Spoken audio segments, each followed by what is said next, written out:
Hey, welcome everyone. It's Heroscape here today, coming at you with another installment of Ranking Heroscape Age of Annihilation. Today, we're actually going to be doing it in a fairly large group. We're going to be covering 6 different units from Age of Annihilation in a quick rapid-fire succession. The reason for doing this is one, I think they all are kind of around the same level in terms of ranking, and I think there's only so much we can say about some of them. Let's cover a couple announcements. One, I will be at Gen Con, so super excited. This is Heroscape's 20th anniversary, and Renegade is trying to pull out all the stops for prizes and celebrating there at the event. There's going to be events every day, whether that's demos, battle box events, or actual, pre-made armies, tournament armies.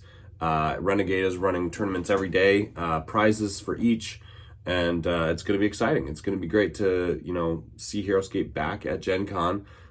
People, excited about its return and getting to see new faces of the community kind of pulling all together.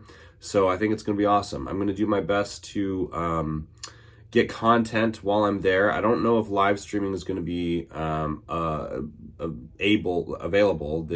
I believe the Gen Con space is limited to what you can actually be live streamed. Like you have to pay, or there's some complications. So I might just have to record it on my phone and then post later, or post same day. For some of the things, I'm going to do live unboxings. I'm going to unbox it, video it, and post it. Because you can actually pick up your orders at Gen Con. So for those of you going to Gen Con, if you already pre-ordered and you ended up paying for shipping, they pretty much guaranteed you're not going to get it in time unless you do Gen Con pickup. So if you haven't done that already, you can contact customer service at their email and just request to have it changed to Gen Con pickup. That wipes out all the shipping cost. They reimburse you for that, and then you can just go at Gen Con and pick up your order. And so I'm doing that for my order, which is awesome. So that on Wednesday, before Gen Con starts on Thursday, I'm going to be able to go in, grab my stuff, do a live unboxing for you guys, video it, and look at the content, and then post it before things start on Thursday. So super excited about that. Again, all possible because of your guys' support. Again, if you're looking to help support the channel and you haven't pre-ordered your Heroscape yet, please do so. You can use my affiliate link in the description. Again, it's a great way to help support the channel. If you're already buying Heroscape and you already plan to, get the new waves, the affiliate link is just a great way to do that, and at the same time help support the channel. So again, thank you guys for that. Let's jump in and do some rankings. First up on the chopping block is Killian Vain III. Now, Killian Vain is in the new General Revna. Human, unique hero, pirate, fearless, all that tracks with kind of what we're seeing here. Pirate is a new class that we haven't seen before. It's new in Age of Annihilation. There's several pirates, but the synergy web is still small, still growing. Life 5, move 5, range 1, attack 4, defense 2. He's on par, in my opinion, with like Johnny Shotgun and James Murphy. In fact, I'd say that Johnny Shotgun and James Murphy have a little bit more utility than he does.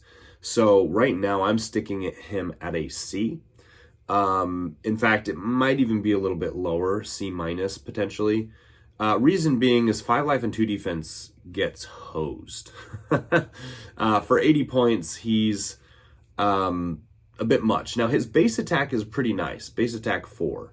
And, the blunderbuss special attack is quite literally shotgun special attack. It's range 4, attack 3, and it targets all adjacent figures. So it's kind of meh, right?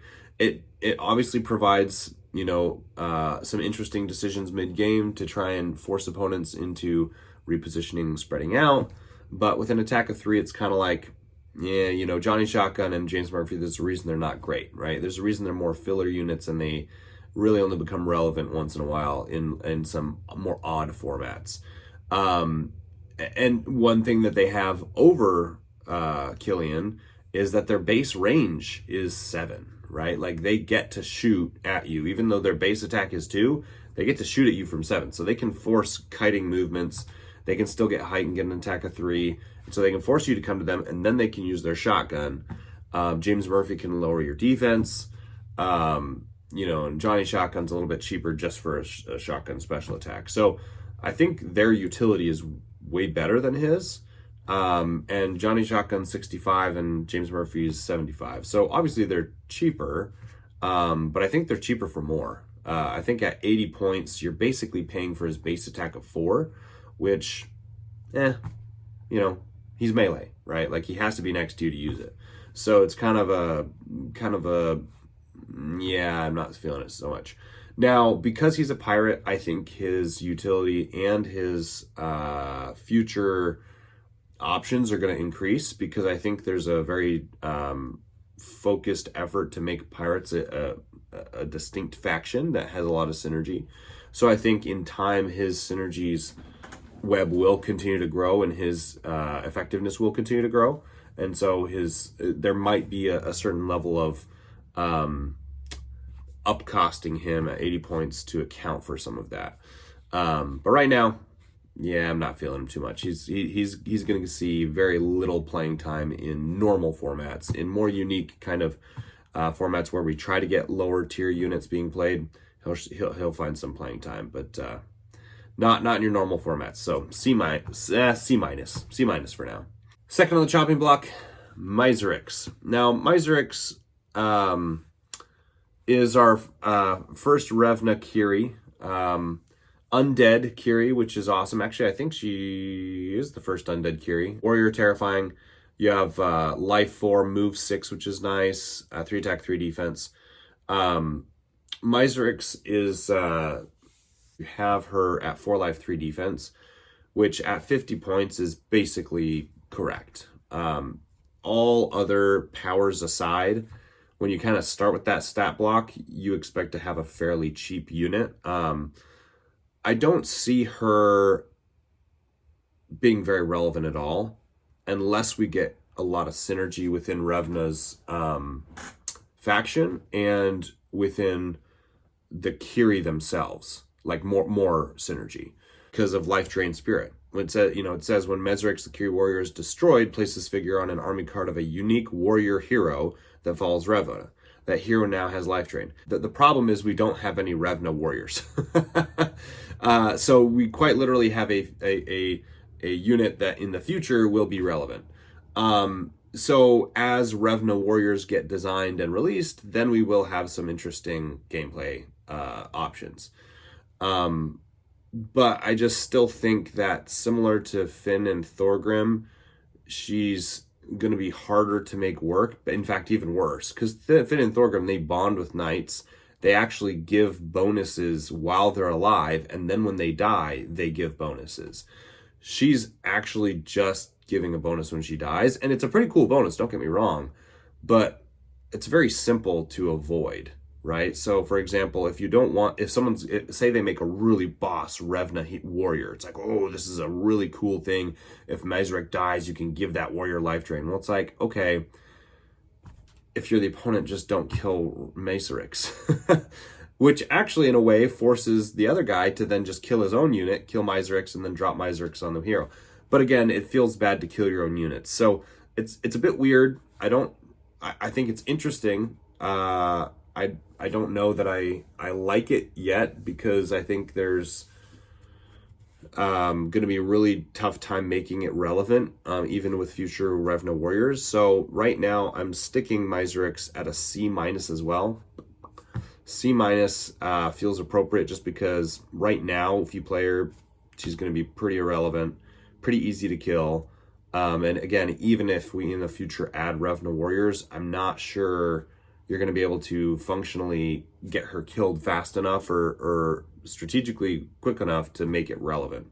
We'll see, but I don't think she's going to get much playing time. Third on the chopping block is Rackshot, Steward of Death. This is our Dryan faction wizard, so I don't think there's any, outside of the elf wizards, I don't think there's wizard synergy that I can think of, and so I think that will be future design space. So with a caveat, Rackshot, could have future design space, as well as with Dryans. I think Dryan, will have future design space. When we're looking at the stat block, 5 life, 5 move, 3 attack, 4 defense, 100 points seems appropriate just by survivability standards. 5 life and 4 defense is pretty decent, right? Like that's pretty good for 100 points. Melee attack of 3 is pretty average. Melee or movement of 5 is average. Range 1 is melee, so okay, you know, it's going to be tough to get there. Now, the abilities are interesting. Command familiar is pretty straightforward. You just get to take a turn with a familiar. Obviously, Rackshot's ability to be effective will largely depend on the future familiars, right? Right now, we only have 2 fairly low costed familiars, and so this isn't as relevant an ability, but say they start adding in familiars that are, I don't know, maybe 100, 200 points. I mean, heck, you know, you can do anything. It's all it says is that it has to be a small or medium beast. So it becomes interesting if you can add some really powerful familiars. Right now, not a super relevant ability. Consume the Dead, very interesting, right? You start the game with 3 red consume markers. When a figure within 3 spaces is destroyed, place that consume marker on this army card, and then you can use those consume markers for a special blast attack. So Soul Fury, all figures adjacent to Rackshot are affected by Soul Fury special attack. You add 1 to the attack dice for each consume marker. So because you can have a max of 3 consume markers, you're basically dropping 5 dice in one big old blast for everything adjacent to Rackshot. Each figure rolls defense dice separately, and you can't place consume markers when you use the special ability. So you throw 5 attack dice, and yeah, if you kill stuff, you don't get a reload with consume markers, which makes sense. And then after you use the ability, you remove all the markers. Well, you remove it for every figure that you attacked. Sorry, I should clarify that. I'm going to throw Rackshot at C. Rackshot is, I think, going to be very difficult to make work. Unless there's a lot more synergy coming down the pipeline, I just don't see a world where Rackshot can really get to a meaningful place in the board to even gain consume markers. Now, there's a couple different ways to play it. Now, you can just sit Rackshot kind of like in your start zone, create like a range pod, and so that quite literally everything within 3 spaces of Rackshot, if you're using range to shoot and then it dies, you just add consume markers. The problem is, what happens when you add the consume markers? You have to rush Rackshot in to use a blast. Now, you could say, okay, well, what if it's melee? My opponent is melee. Okay, melee comes up and finally gets to you. You add some consume markers, you throw an order marker on Rackshot, and you blow stuff up. Sure. But the problem is it states all figures adjacent to Rackshot, which means it can be your own figures. So you can't really pod around Rackshot. You kind of need some space. So it's going to be pretty difficult to use Rackshot at all, in my opinion. Even right now in Age of Annihilation or even with classic Heroscape, I just don't see Rackshot being useful. And so I think it's going to heavily depend on what familiars are future released and how strong they are, and just future synergy for Dryads and Wizards. If there's future strong synergy that allows Rackshot to get into action easier, or just some other synergy that helps support these abilities, I just don't see these working. In fact, I see Rackshot similar to Deathwalker 7000, where on paper the abilities sound really cool and should help you, get some decent value for, blowing stuff up. But in practice, I just don't see this happening competitively ever. I think there's too many ways to just avoid it and play around it. So big ol' C for Rackshot. All right, we're going to go to our first familiar. We've got Keeta the Spring Runner. Keeta the Spring Runner, unique hero, beast, noble, small 4, life 2, move 6, range 1, attack 2, defense 4. So decent for a 30-point filler, essentially. 2 life and 4 defense. If you're thinking like, someone like Eldgrim or Guilty McCreech, Guilty's got 2 life, Eldgrim has 3 life, 2 defense, Guilty has 2 life, 2 defense. So Keeta, 2 life, 4 defense. Okay, decent survivability for that price point. obviously those other filler units have other values that give them a lot more synergy and usefulness in games. But Kita will be relevant for most Dryons, or all Dryons, I believe. I think all Dryons have the familiar bonding ability, so she will be able to bond with them. Now, Phantom Walk is nice. It makes it nice and easy to move around the board. Apparition is interesting. Figures must be within 2 spaces of Kita spring on her to target her with a normal or special attack. So, fine, you know, against melee, who cares, right? You have to be melee anyway. So against range, it adds a little bit more survivability, because it just means she has the freedom to kind of get up and get an attack on you, probably. That's fine. I still don't think that it's going to be super useful, Kita, overall. I'm going to stick her at a C. Beast is important because it does mean she gets to bond with Arrowgruts. In fact, as long as all familiars are considered beasts, they will be considered bonders with Arrowgruts, which I think is going to be very interesting and very cool for that cross synergy. Because if we're adding a bunch of familiars for the Dryons, that also means we're adding a bunch of bonders for Arrowgruts. And Arrowgruts are super fun because of their options to bond with beasts. Now, Arrowgruts bonding here, I don't think adds a lot of value to Kita, or I mean, you get 30-point beast, so I think she will be used, because she can run up past a screen and try and engage maybe a key range figure or something just to take damage, or, you know, just to soak and kind of lock stuff up.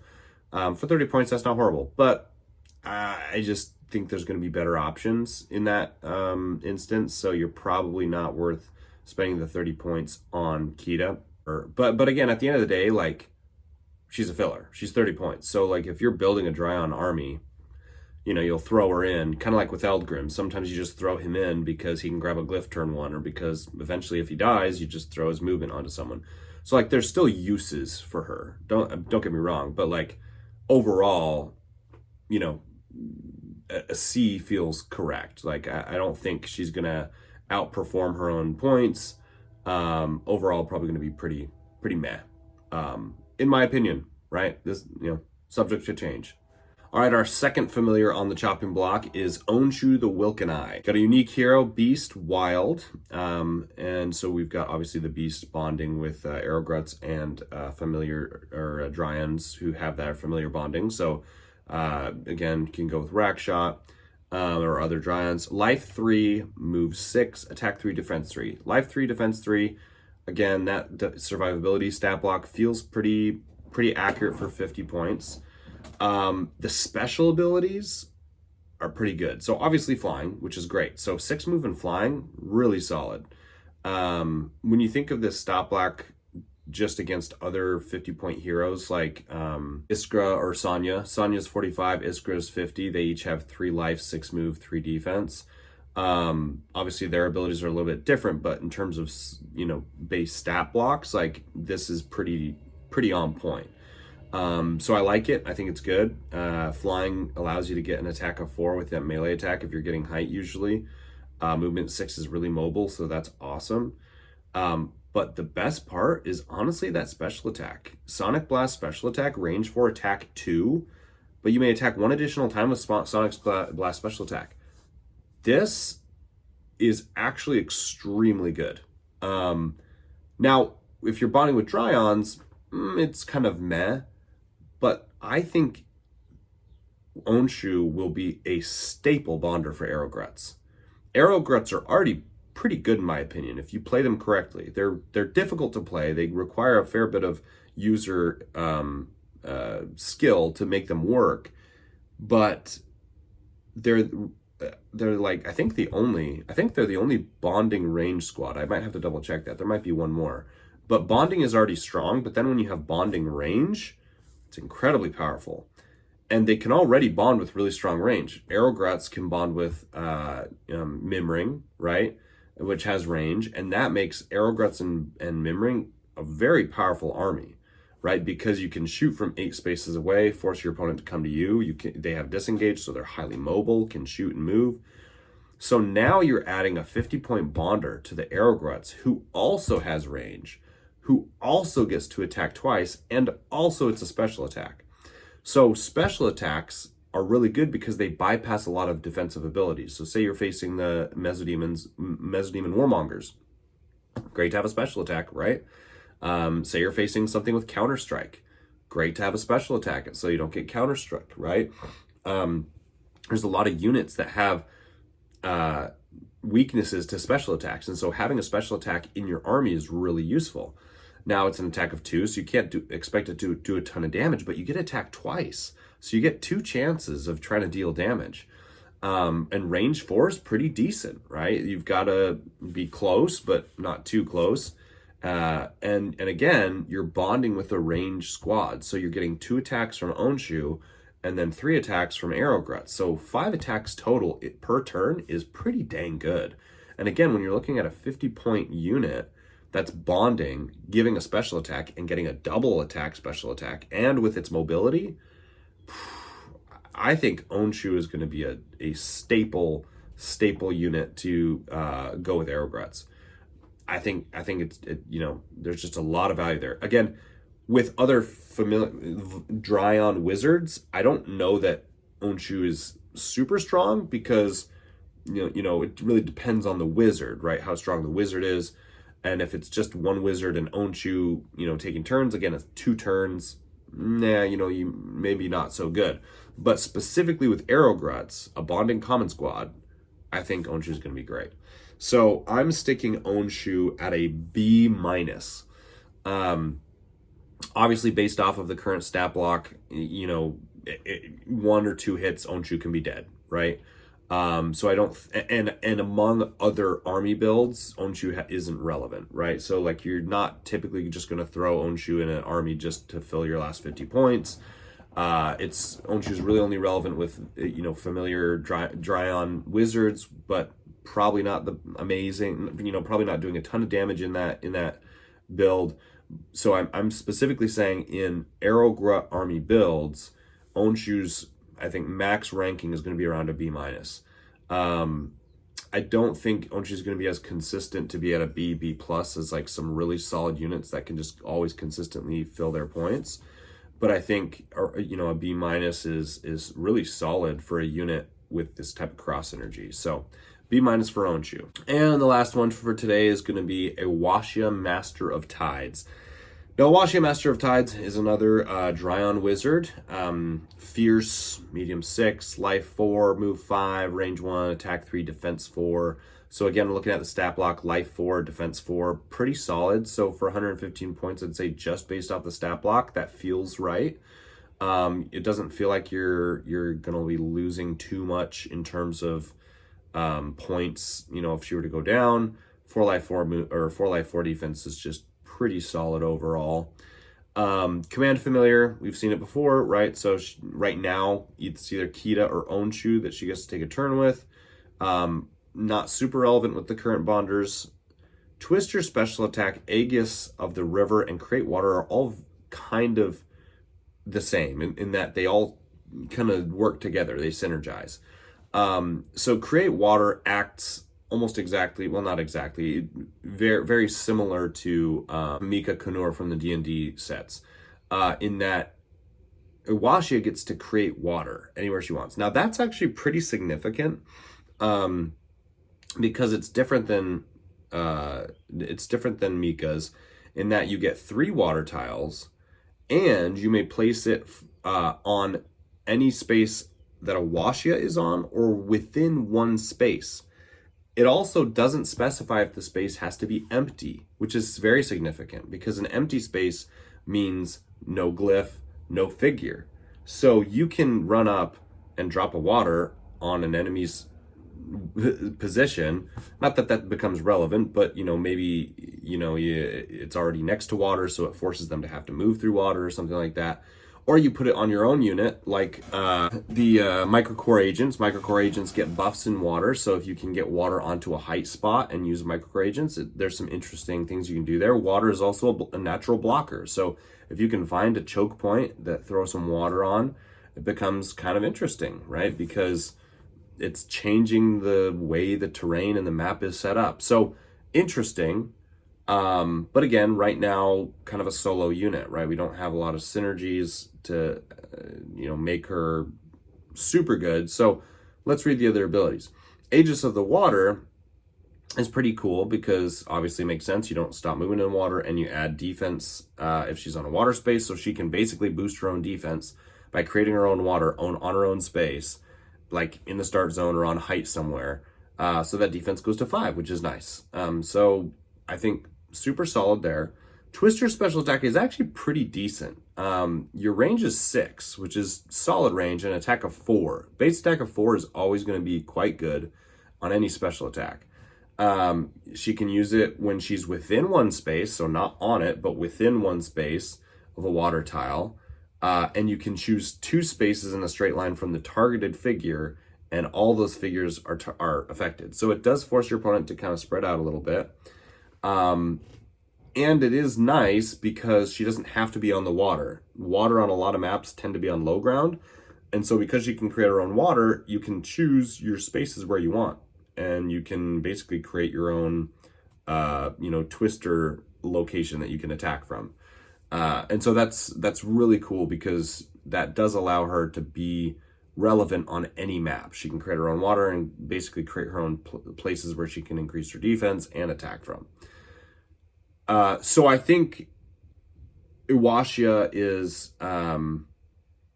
going to be more relevant than some of the units because some other units around her price point, because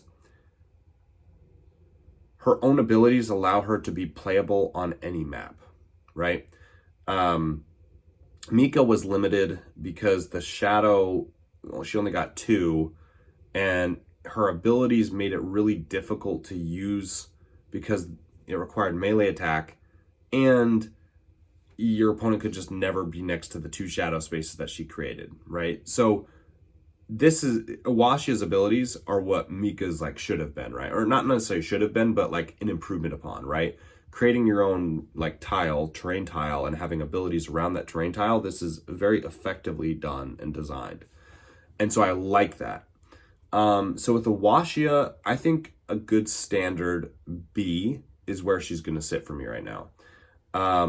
Maybe B minus. She's still a single hero, 4 life, 4 defense. If she gets that water, 5 defense. So like, okay. The range special attack is quite good. Range 6 attack 4 is pretty decent, and you can target multiple figures. But at the end of the day, it's still one hero, right? We're bonding with kind of okay familiars, so it's kind of meh. So I'm not seeing a ton of value right now from Iwashia. That said, you pair her with Microcore agents, I think you can do some interesting things. But if we're talking like, top tier list compared to top tier list units, I think she's sitting around a B, B minus. But for now, I'll give her a B, just because I don't see her doing much outside that range. If she starts going up against B plus, A minus units, she just gets hosed.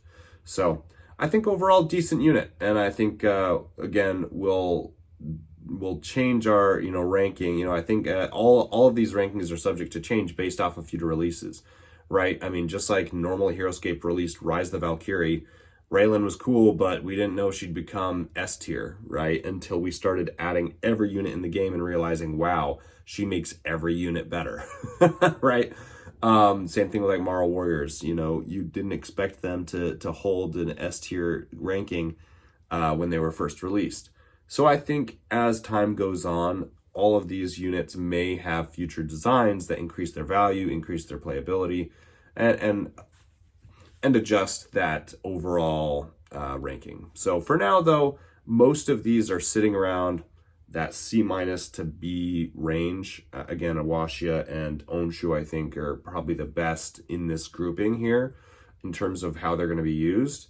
But yeah, overall, those are my rankings for today. Wanted to try and knock those out. Took a little longer than I hoped, but we did just knock out 6 units. Hopefully to help give you an idea of their usability as you're beginning to gather these units yourself and want to play with them. Yeah, so anyway, thank you guys for watching, and we will see you guys next time.